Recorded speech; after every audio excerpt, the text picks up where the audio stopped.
What's up, guys? It's your host, Spartanic Arts DxD, back with another high school DxD related video. And today we have What If Issei Uncovered the Truth, Part 2. If at all possible, let's try to hit 200, 300 likes for this video. And remember, if you guys want to know when I upload / my upload schedule, click the little blue button right next to the subscribe button, or the first link in the comments, or the first link in the description, or the first link in the premiere, because I know at least 40 of my boys are in here. I appreciate you turning into the live. But without further ado, let's go and thank my balance breakers, or my Juggernaut Drive members, which are Lachlan Yates, Ant Lewis, Anthony Lewis, and Zapper363. Seriously, I really appreciate you guys for becoming a Juggernaut Drive member and a balance breaker. Now, my friends, as you can tell, your boy's definitely back by how short it took to get part 2 out, or at least I think it's going to be out in the next 2 days, I would assume, after I'm done editing it.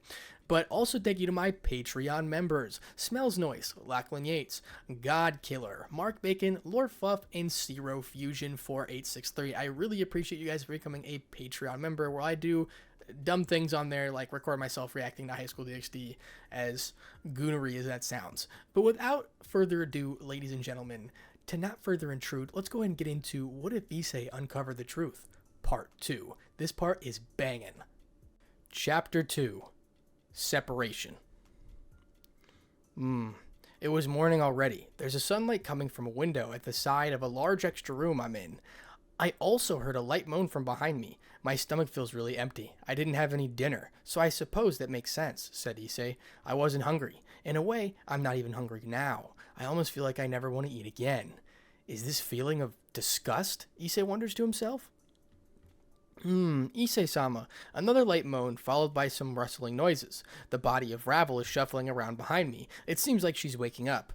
Issei-sama. I could hear Ravel getting up. She must have lifted up her upper body and began rubbing her eyes tiredly when she called out to me. I'm sitting at the opposite edge of my bed, my posture probably slouching. I'm looking down at my lap after all. Do I look sad? Does it even matter? Issei-sama? Ravel calls out to me. She sounds a bit afraid. Do I look scary? Dreg? Well, partner, do you recall those moments in which you let your emotion get the best of you? And your body released an aura in response. Yeah? Well? What sort of aura do you believe you are releasing now? But usually happen when I was having bad thoughts. I'm not thinking of any bad right now. Partner, which part of you describes you best? What are you thinking? Or what are you feeling? Drake says. Issei-sama? Ravel replies.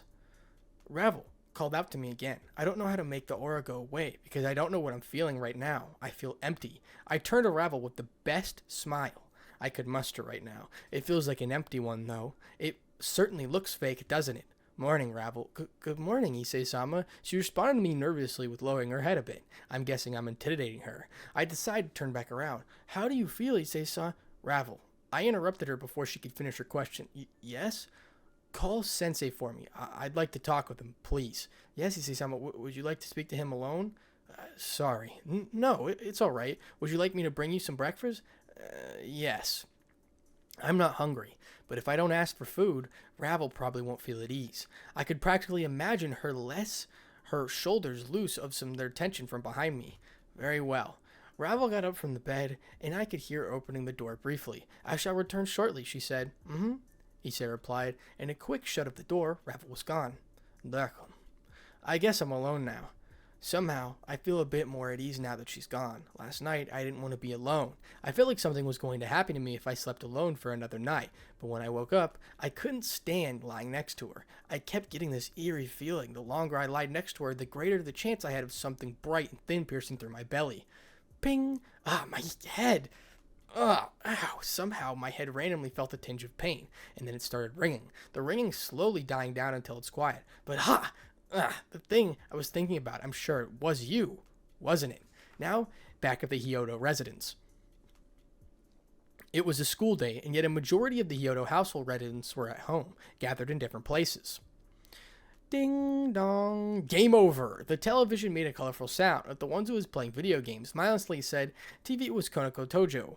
She had a distant look in her eyes and suggested she was in no way invested in whatever she was playing at all. Perhaps somewhere, lost in her own thoughts, whatever they may be, most likely there was a serious lack of thought going on. More than anything, but deep under, it was serious concern. Behind Konako, on the couch, was a couple of other members of the Parage. Zenobia sat on the couch, directly behind where Konako was positioned. Her expression was a bit more complicated than her comrades. It was a mix of great confusion and slight guilt. Just the day before, she had remarked to Issei that even though she was dense, she understood the situation even better than he did. It wasn't really meant to be a jab as much as to just be an honest statement, but she fully believed Issei deserved this treatment. Now, however, she was confused. She had believed she was right to say what she said, but Issei's reaction was something she didn't expect. Why would something like this have such a bad, heavy consequence? This isn't something they expected from Issei. Wasn't he just as simple-minded as herself? There was more under the surface? Did she misunderstand the situation? Does she not understand Issei at all? Zenobia wondered to herself. Sitting on that same couch, alone, near the very edge, was Akano. Her head was lowered, with her hands sitting lifelessly in her lap. On her face was an expression of pure guilt. Out of all of the members of the Parage, she was most likely the emotionally intelligent, along with Konako, especially when it involved previous drama. Akano had always loved her father, but in the moments of her mother's death, she had no justification for her hatred. In order to avoid the greatest emotional and mental distress in her years alone, she designated her father for retaliation to fallen angels as the prime justification for burying her sorrow. Hate is easier to deal with than sorrow, after all. But more than that, ignorance was a strong tool for trauma. Finding ignorance was for the sake of protecting oneself. She knew this as well. She knew what it felt like to lie to yourself, to convince yourself that something you do deep down wasn't true. It was her greatest protection. Issei fixed that. He was the one who came along and gave her a chance at redemption. He gave her a chance to finally retrieve herself from the deepest parts of her heart, instead of hiding her pain behind a thin veil of false hatred. And now, it was in the worst state, according to Azazel, a state they've never seen him in, let alone imagine him being in. And according to Azazel, it was all their doing. The more she thought about what happened in the clubroom, even shortly after what happened, she couldn't help but feel like there had been more to the situation than what previously thought, something she didn't want to consider as a possibility. She had an assumption, a very likely assumption, as to why Issei may have had such a serious reaction. She hoped this assumption was incorrect, but considering the facts already presented, it was practically undeniable. There was almost no doubt, but if something like that was the case, the best course of action would be to console Issei now. If they only explained and showed their understanding, maybe that would fix everything. But it might be too late now. They may have just missed the only window they had returning to their everyday life. The way Azazel lectured them so seriously was something they couldn't predict. The way Issei reacted was something they couldn't predict. From this point on, they didn't have a proper way to deal with the situation. What sort of outcome was this situation even have? Would things be the same anymore? Could they even return back to normal? Who knows? But Issei will not be staying for long. Azazel will be taking him away. His recovery was top priority, and if that recovery involves separation from the group, then the situation does not bode well for that group at all. The males of the group, Casper and Kiba, were attending school as per usual. They were not aware of the situation. They were not present during the events that took place at the Hyodo residence. After all, they live in a different mansion. As a teacher, Rosvisa was faithfully fulfilling her duties, but it wouldn't be inaccurate to say that she had become distracted briefly throughout her classes to this day. As concerned as Irina was, she was a bit more of the attentive student. She decided that staying home in the same manner everyone else would not be good for their health, especially if they weren't going out as a chance to see Issei before he leaves. Besides, compared to the rest of the girls, she can't help but feel more disconnected with Issei at this point. The old days of their friendships were long gone, after all. The last two women were in the kitchen, finishing breakfast, along with the mother of the household. Azia was beside Mother Hyodo, cooking while she spoke to her casually. Despite how much she tried, Azia could not fully listen to everything being spoken to her. Her mind was too cruel. cruel to her that in that regard. It simply doesn't let her. She has a great sense of guilt looking in her conscience. She reacted quite emotionally yesterday. After all, her precious Onisama ended up getting hurt after the man they loved discarded her feelings. Ozzy was unbelievably conflicted at the time, to say the least, but now she felt guilty and sad. The collective actions of the group ended up having a terrible effect, according to Azazel. Issei was at his worst, and Azia was part of the reason why. She disliked her naivety, because it was compelled her to act on her emotions that way. But then, what would it say about the other girls who acted similarly? She was conflicted by that once again. Finally, at last, household resident, arguably the most relevant person in this situation, Rias Garimori, was also in the kitchen assisting in making breakfast. Or at least she tried. Originally, in truth, Rias was now doing nothing more than staring into a plate of food with a distant look. She was tasked with setting a table, since most of the breakfast was already finished and some eaten by those who were already attending school, such as Irina and Rasvaisa. Most of the table was already set with plates of food, yet a majority of the residents weren't attempting to eat any of it. Rias was the same. She stared down at what was meant to be her own plate of breakfast without interest. She didn't want it. She didn't care for it. There was only one thing she wanted. The only one thing she knew she couldn't have. The one thing she might not have again. It's making her uneasy, but overall, there was a great desire. A desire to see him. She just wanted to see him, of course. She actually wanted more than that. She just wanted to touch him and speak with him and more, but knew that wasn't fully possible, but at the very least, she wanted to see him. She couldn't do any of that. It felt unfair. The fact that she was not allowed to even see her own servant and that she considered hers in more ways than one was a powerful strike to her pride and more. The poor little princess was unaware of the cruel irony of the situation. Rias Onisama. Rias was snapped from her supper by Azia, who stood beside her with a concerned expression. I'm sorry, Azia. I'm alright. Azia didn't believe her very well, but she knew she didn't know what to say. There wasn't a proper response she could give to Rias. Issei's mother could see that something was very wrong with everyone, and somehow it had to do with her son. He must have done something serious, honestly. What an irresponsible boy, is all she could think. Pump, pump, pump, pump, pump.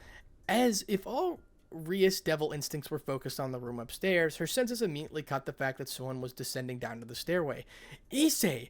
Rias whispered his name under the breath after whipping her head in the direction of where the living area is located. Azia also followed her gaze with a bit of hope. Rias quickly exited the kitchen, with Azia right behind. Rias' weak but hopeful smile faded from her face. She brought the staircase into her view. The one at the bottom of it was not who she had hoped. Instead, it was Ravel Phoenix. Good morning.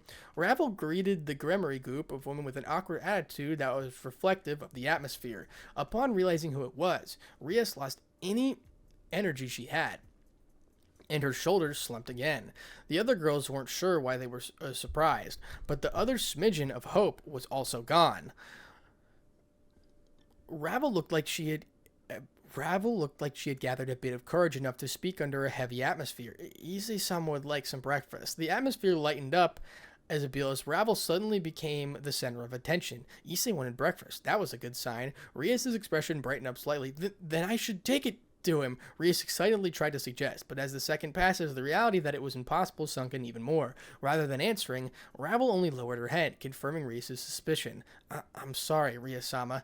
Issei's mother then abruptly appeared from around the corner. Ah, Ravel-chan, is Issei awake yet?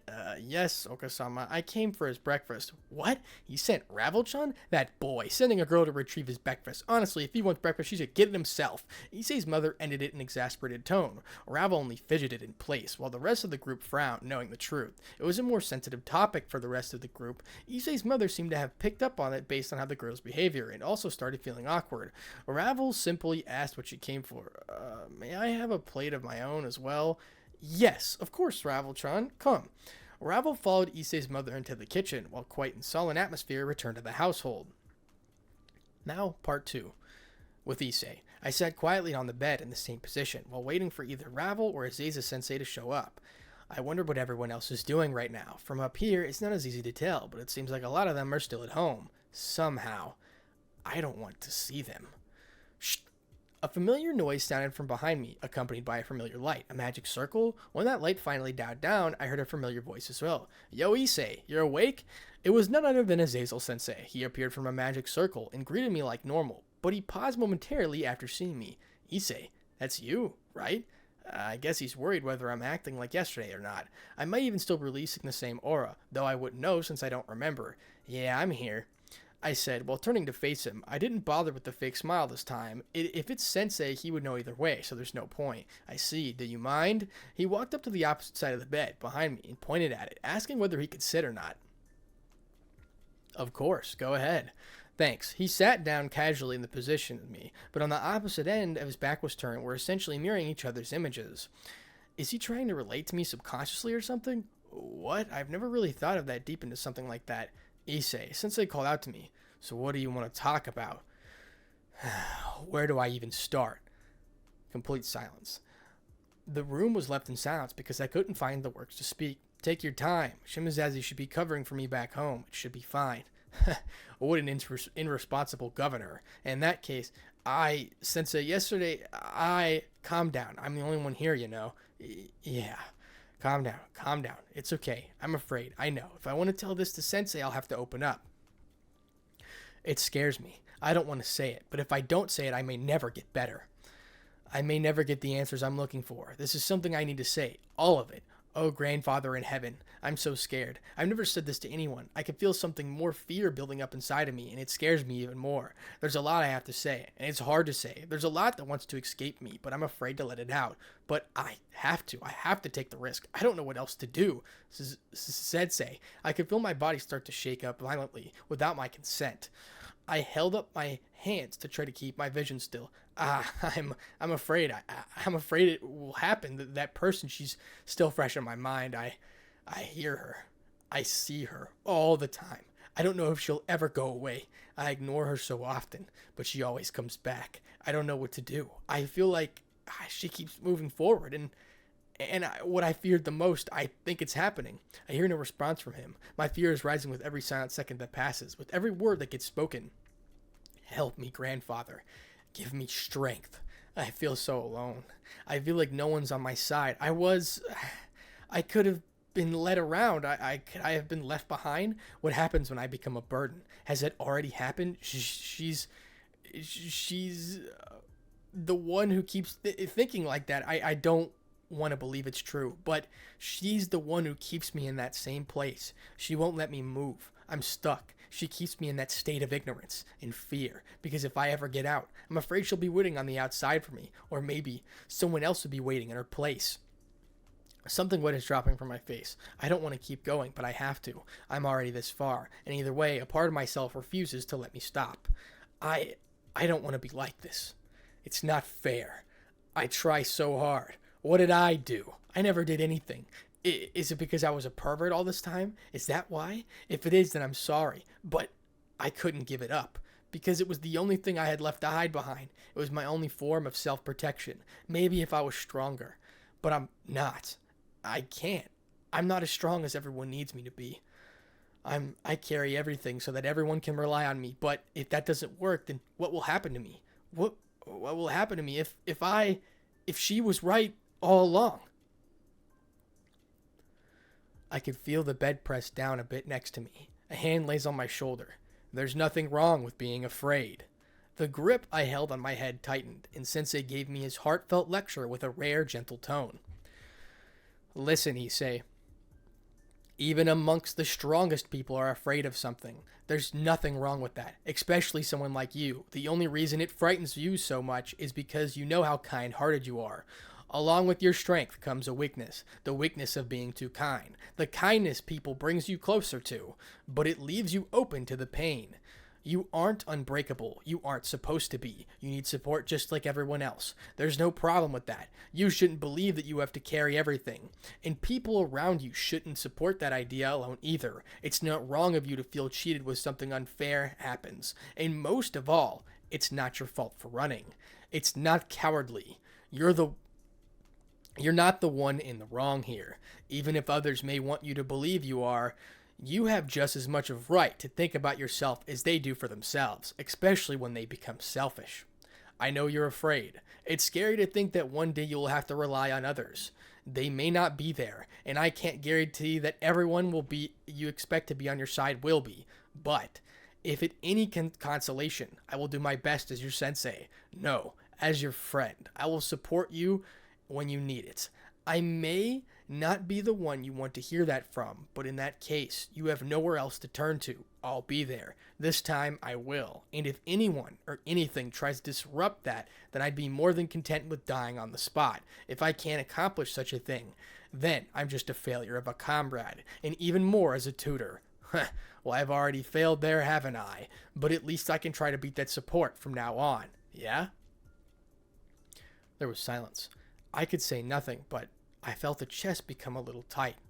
Suddenly the door burst open. It must be Ravel. I can hear something shaking. She must be carrying a tray with food on it. Moreover, I can hear her sobbing. Me too, Ravel said. Issei-sama, I as well. With every fiber of my being, I will support you to the best of my ability. I swear it. I promise. I always will be by your side, Ravel says. She said with all the tears gushing out from her eyes, in between the chokes of her voice, and a powerful emotion was resonating within me. Ravel, looks like you've made it, girl. Cry, Issei, or maybe that's my fault. Oh well, who knows, Azazel says. Sensei stood up and took a stretch. I suppose I should leave you two alone, shouldn't I? He took a step away from the bed. Issei, I'll return in a few hours. Gather whatever you want to take with you. I still don't know how long you'll be staying in the Gregor, but I suppose it all depends on your recovery. I'll give you some time. All right, I'll get out of your way. Call me when you're ready, huh? Shh. Sensei quickly disappeared in a magic circle without another word. I didn't even have time to process what he said to me, yet I could feel the weight of his words. I could feel something approaching from the bed behind me. Issei-sama. I felt a hand tugging and holding back of my shirt. Issei-sama, I will always be there for you. A sharp pain in my chest, but I couldn't resist from turning around, even if the tears streamed down my face. Ravel. Issei-sama. Before I could do anything, Ravelly suddenly jumped to embrace me. Her arms quickly wrapped around me as her hand was on my shoulder. I will always try my best. So please let me stay by your side. I don't want to be... I don't know what it is that haunts you. I don't know who it is, but even so, please let me support you. Alone. Please allow me to stay by your side. My arms brought themselves around Ravel's body without thought. Please, don't leave me alone. I felt her grip tighten considerably, and she suddenly burst out into loud cries. She started crying immensely. Issei-sama, I'm sorry. Wah. Ravel apologizes for crying. My teeth are grit from holding back. My chest felt so tight, and it hurts so much. But every silent tear that runs down my cheek, I can feel the chest lighten up. Just for a bit. Is it okay? Is it really okay to put all my trust in you? A filthy devil like you. Ooh, Issei-sama, I always will, no matter what. As she continues to cry, I suppose I couldn't hold back anymore. At the very least, my chest would soon come to lighten up, so much so that I felt like I could finally breathe again. Or at least enough to finally let it all out. Issei starts crying immensely. From downstairs, all of them could hear it. No matter how muffled it may have been, the cry was too strong not to hear it reverberate throughout the walls of the large, quiet estate. And there they sat, as if frozen in time, not a single movement or sound being made. Reality had made its call. Part 3, with Issei. It's been a couple hours after the whole session that Ravel and I had. We spent about an hour in silence. We were hugging for a long time. I started to feel a lot better thanks to her and Sensei, though a part of my heart still feels a bit heavy. I still don't know how to feel. After all of the things involving the other club members and I, Rias, Sensei said it would take a lot of time to process all of this. He said he'd talk to Sir Zek-sama about it. I don't want him to. Honestly, I'm afraid of what will happen. Will Sir Zek-sama be angry for me for what I did? Sensei said I did nothing wrong and I was reacting normally, but what will Sir Zek-sama think? I wonder if he'd be mad. Even more than that, I wonder what Sensei will ask him to do. I only have 1 month to recover before the match, but Sensei, he said he didn't want to rush me into recovering, so he will be asking Sir Zek-sama to delay the game. That would be terrible considering the popularity of the game. That decision wouldn't sell well with the audiences either. It would be intensely worse if it was cancelled, but I could never see that happening. Anyway, I sent Ravel out after I calmed down a bit, to make sure no one comes up to our floor where I gathered my things. Sensei said to avoid contact with the others as much as possible, a request that would be quite cruel to ask in the past. But right now, I agree. I don't think I should see them. I don't know what I'd feel. So right now, I'm back in my room packing some things. There really isn't much I can take with me. I mean, aside from the essentials, I can't think of anything I would bring. Maybe a few mags? Somehow, I don't feel the desire to bring them. Ring! Someone sent me an email. Oh, it's Sensei. Are you ready? I guess I'll be as ready as I'll ever be. Send back to him as he sent the email. I continued packaging, or rather finished packing. Since there wasn't much of it that they could already provide me, it only took a few minutes, but soon enough, a magic circle formed near my bed. It's a fallen angel circle for sure, but it isn't one I'm familiar with. It's similar to the symbol of Gregor, but with a lot more complicated runes than the standard transportation ones. Could it be someone important? Shin, hello, Hyodo-san. It has been quite some time since we first met. The one who has revealed the light was somewhat familiar young man with a white grayish colored eye. This person is important. Shimazami-san. Oh, you remembered. I assured you had forgotten my face. Shimazami-sama, what are you doing here? I tried greeting him a bit more formally, but he waves it off kindly. Oh, please. None of that is necessary. Even amongst my subordinates, it bothers me to hear such formality. I prefer not to focus on those things. I don't have enough of an ego to find any comfort in it. He said while casually approaching me. I didn't really ever get to properly meet him. The only time I spoke with him during the incident was with Loki when he transported Sanji over to his new form. That was over communication, though, not in person. He's a much more unassuming kind of guy than I imagined. As a leader of the Gregor, he doesn't seem much. Sensei has a very mysterious air about him, while Barkil-san has a tough, intimidating exterior, but compared to those two, Shimazami-san doesn't seem to be very commander-like. He looks way younger than them, only looking like he's in his early 20s, unlike that middle-aged looking Sensei and Barkil-san. Plus, he isn't as big, and his voice is not normally deep. It's not really deep. So what brings you here, Shimazami-san? I'm here to pick you up, of course. Wasn't Sensei coming to get me? Yes, well, he ended up being a bit delayed in his interaction with Barkil. Barkil-san, indeed. Azazel, where are you off to? Barkil, good timing, actually. I was just about to pick up Issei. The Red Dragon Emperor boy? Issei Hyodo? Yeah, he's going to be staying here at the Gregor for a while, so I'm off to get him. Oh, is that so? For what reason is he staying? Does he not have important raiding game to be training for? Or could that be why you're bringing him? Yeah, that's why I wanted to explain to you. He's coming away, so I suppose it's a good choice. Your manner of speech is odd, Azazel. Has something happened? Yeah, actually, Issei and his group have a bit of a falling out. It ended up becoming a bit more serious than expected. A falling out? They are having a conflict?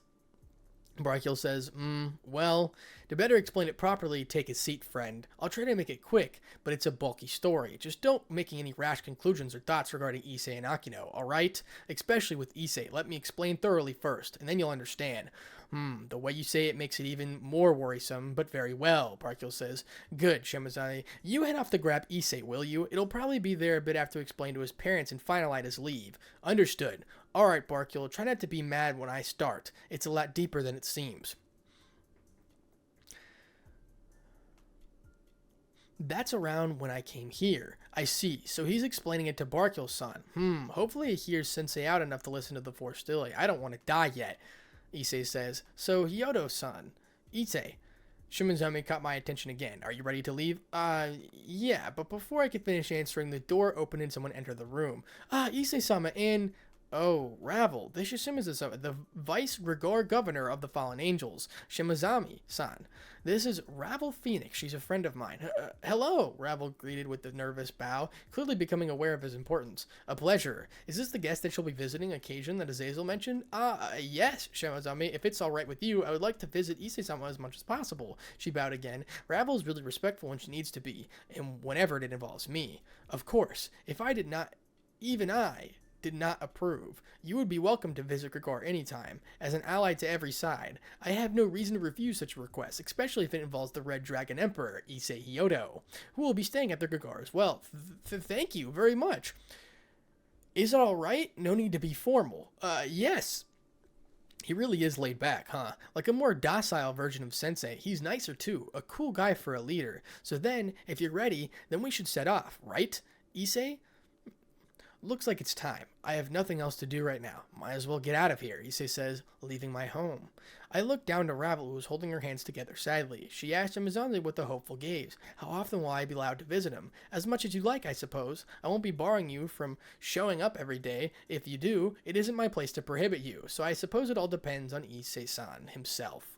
Ravel turned to her hopeful gaze. I want her to continue to live a normal life. I mean, I still want to see her too, but I don't want to get in the way of her studies and her duties as a devil or anything.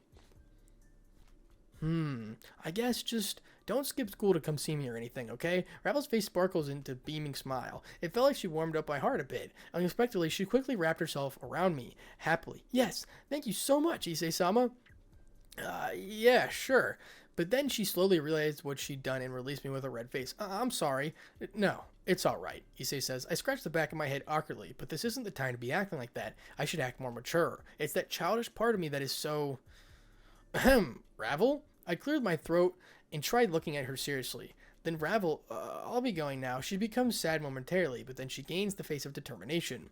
Yes, Issei-sama, please take care. I will see you whenever I can. I nodded. Yeah, you too. We were left silently staring at each other for a bit. Very well, shall we go? I snapped out of it by Shimazu-san. We were staring at each other awkwardly, weren't we? Yeah. Sorry, let's go. I grabbed my luggage and stood beside Shimazu-san. Then I'm off, Ravel. Yes, stay safe, Ravel says. Yeah, Issei replied. I smiled at her. Shimazami-san formed the magic circle beneath us. Shin! With that, I left my home for the Gregor that day. Part 4. When I opened my eyes, we were in the Gregor already. Come, Issei-san, I'll show you to your quarters as quickly as I can. I'm afraid I still have work to do. Shimazami-san started leading me down the halls of the facility. I had been open to the Gregor once before. After this stuff with Loki, I accompanied Akino-san to the Gregor once. Or actually, it was the new headquarters built in the Kata region of Japan. From the looks of it, this is the actual main headquarters in the underworld. Didn't know I was coming to this one. While we were talking, we suddenly ran into someone familiar. I couldn't help but flinch lightly upon realizing who it was. Barkyul. Shimazami-san in. It was Barkyul-san who greeted Shimazami-san. His gaze shifted to me. I averted my eyes instinctively. Was Sensei able to convince him? Is he mad? Tap. I felt a hand lightly place on itself on my shoulder. I lifted my head to see Barkyul-san, who had a serious expression. It seems I have to apologize, Issei Hyodo. Issei surprised. He said something unexpected to me. He's apologizing. The last we encountered each other, I had finally decided to leave Akino in your care. However, it was only recently, thanks to you, that we began interacting with each other properly, as father and daughter. As a parent, I haven't spent much time with her. Because of that, there are many things she does still not understand. Things I have not yet come to teach her. As an adult, I easily understand the situation and your circumstances. I understand that in a relationship of that manner, there must be a mutual understanding or care for communication. But my daughter, she is still young. She is still naive. No matter how intelligent she may be, there are times she simply won't understand things that are not taught to her. That's why I know this may be too imposing to ask of you, especially at this time, but then Barkyul-san did something unbelievable. He bowed his head fully to me. Please, do not allow such a thing like this to affect your connection with her. If not for your sake, or my own, maybe it's too much to ask if it's for her sake, but even so, as her father, I beg of you.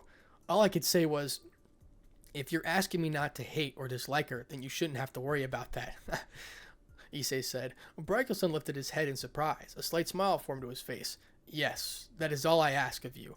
I nodded my head to him, seemingly easing his worries. Yeah, don't worry. I won't, Issei says. Up until now, I didn't know how I was going to feel about everything, but I thought I couldn't come to hate them. My memories of all of them are still fond, but that's why it hurts to think that happened was real. But at least I can promise Barkyul-san that I won't hate Akino-san. After we separated from Barkyul-san, Shimazami took me to my personal quarters. It was a very lavish-looking room. I didn't expect so sophisticated a place like this. Sensei must have gotten this room especially for me. I didn't expect that sort of treatment either. I guess I should thank him when I see him. Well then, Issei Hyodo, I'll have to take my leave with this. Enjoy your stay. Yeah, thanks. Of course. Goodbye then. I was left alone in the big room. I decided to just lie down and rest, since I have nothing else to do. There's a lot in this room. A plasma TV, a nice bathroom, and even gaming systems. There's erotic pictures of fallen angel girls on the walls too. As much as I thought, Sensei must have picked the room for me, huh? but I don't feel the same feeling I usually would while looking at the pictures. It's almost like I feel nothing towards them.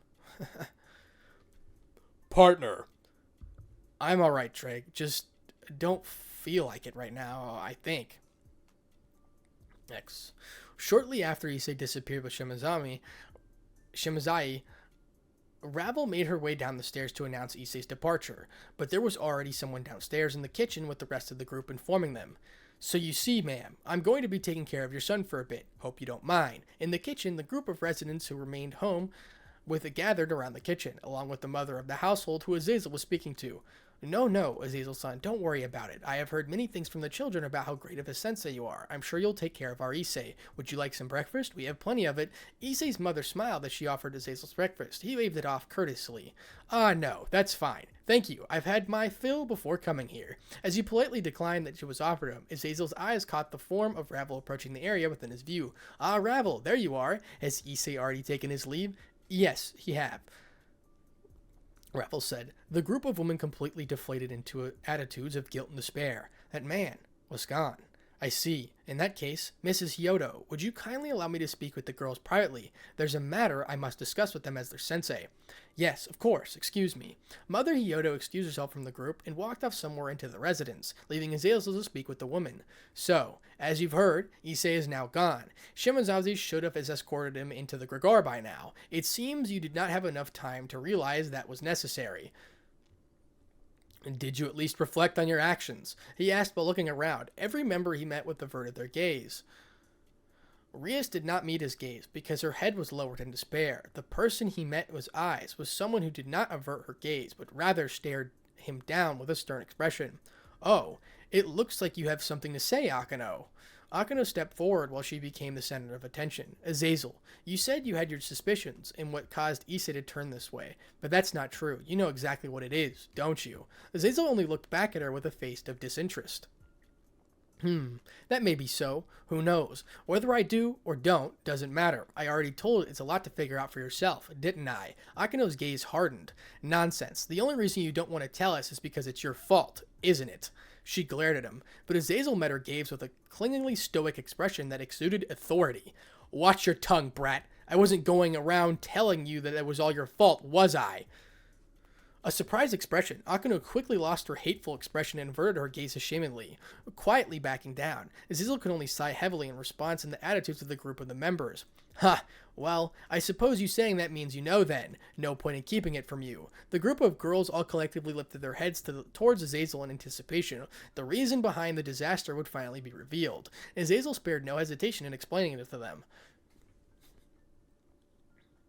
Many months ago, I suspected there was a certain sacred gear user who had not yet unlocked his power. This sacred gear wielded by this possessor seemed to be extremely powerful. Being as cautious man as I am, I decided to send my loyal subordinate to assist the possessor. However, that proved to be a mistake. I didn't realize the ambition and foolishness of my subordinate. Because of that, she gathered together her allies and stole a very important piece of technology to further her own machines.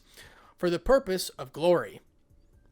The group recognized the story, though they did not understand why it was being told to them.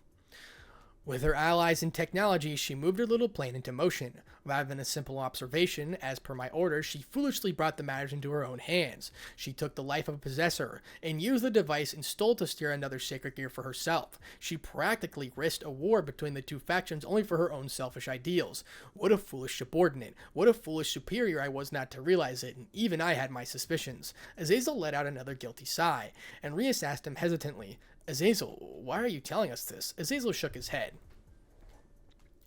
as if truly utterly disappointed.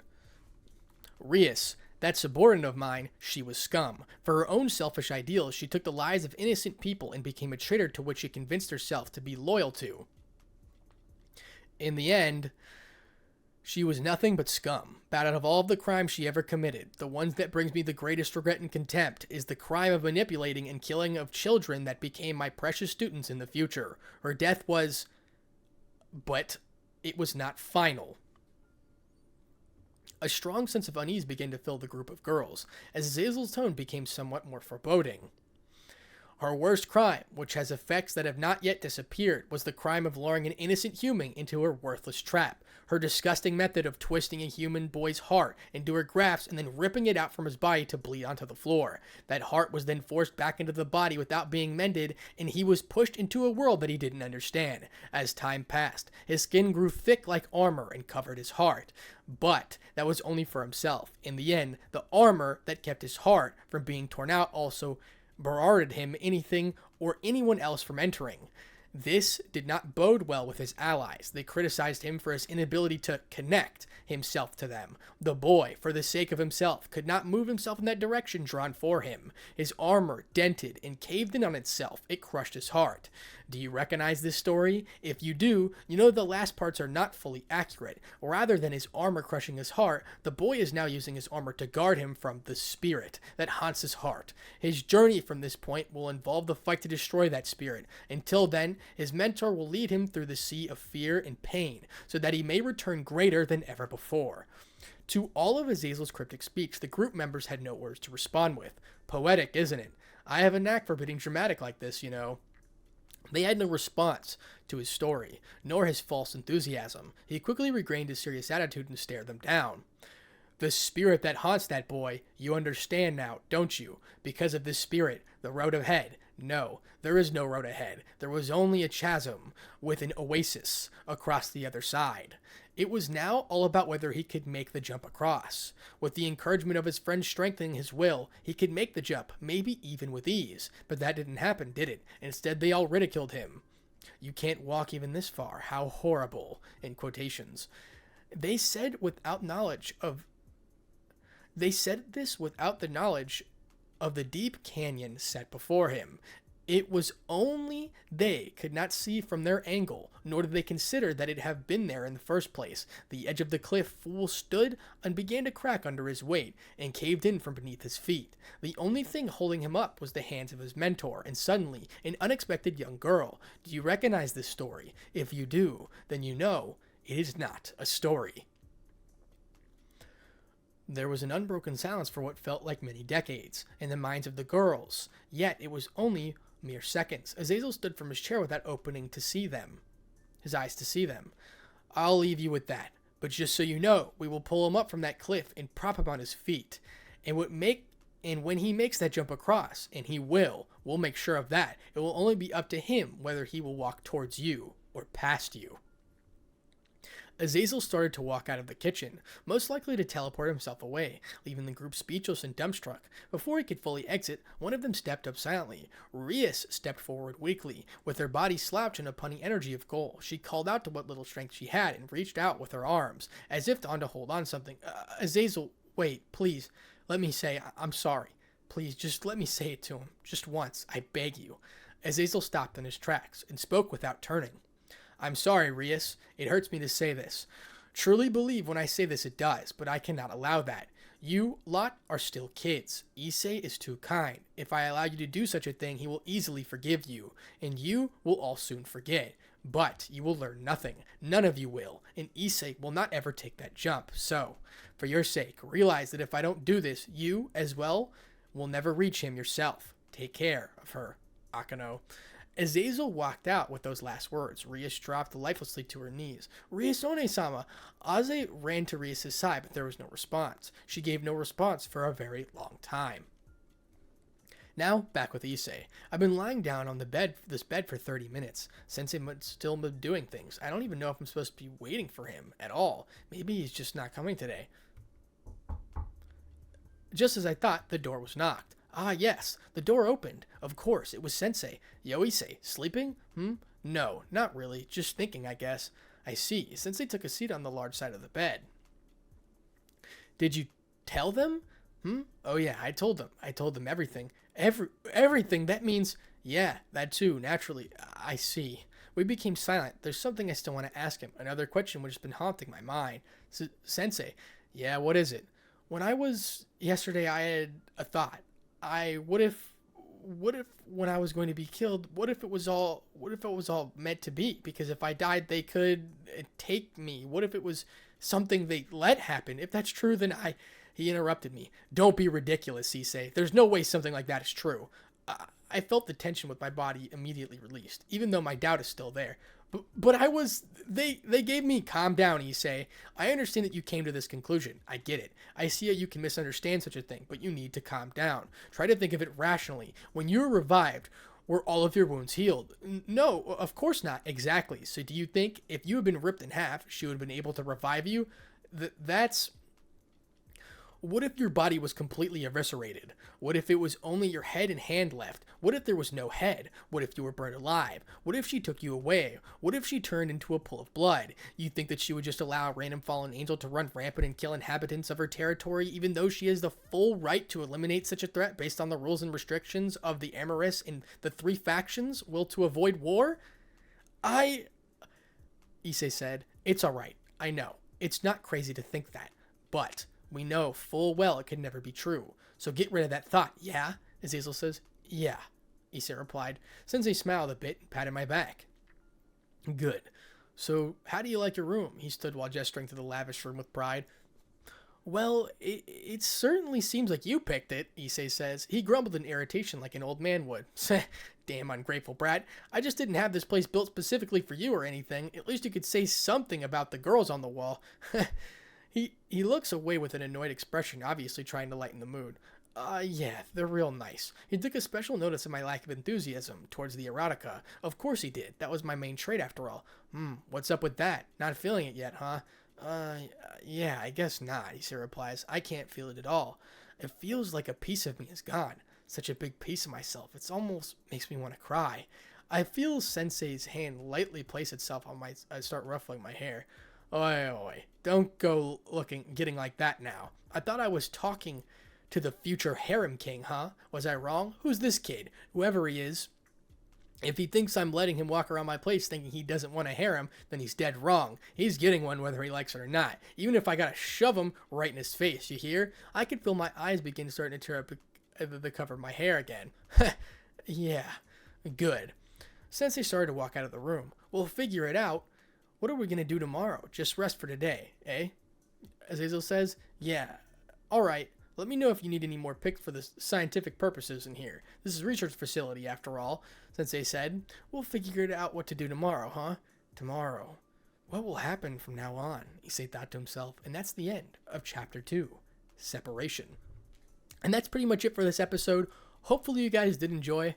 I actually have quite the time enjoying this one. It seems to be very, like, it's not your typical, like, oh, betrayed story. And honestly, this isn't even betrayed, if anything. This is like, what if they had problems and tried to fix it or something? You know what I mean? So it's actually kind of a nice change of pace. So I know a lot of you guys wanted a story like this, and kind of so did I, to lighten the mood a little bit. Because you know your boy loves betrayed stories. I mean, I love doing the voices and him getting angry and wiling out and things like that. But this is definitely an interesting story. So hopefully you guys did enjoy this video. And if you guys want to know when I upload / my upload schedule, become a little channel member today. You know what I'm saying? It's only like $3, I think. But you don't have to if you don't want to. I'm not pressuring you to do anything like that, but you totally should. You know what I mean? No, I'm kidding. I'm just messing around. You don't have to do something like that. Trust me. I know we're all broke, so I get it. Well, I didn't mean it like that. I mean, like, I'm broke, and obviously, honestly, if you're rich, you wouldn't have to give me money anyway. I feel like an idiot right now. Okay, you get the point. I'm just trying to say, don't give me money if you don't want to. Anyway, thank you so much for the support, ladies and gentlemen. I really do appreciate it. Like, I can't thank you enough. Your boy is back now, and I'm, like, genuinely back, as you can tell by how fast episode 2 was already recorded. Let's try to hit 300, 400 likes. That'd be amazing. And without further ado, ladies and gentlemen, Spartanic Arts DxD out.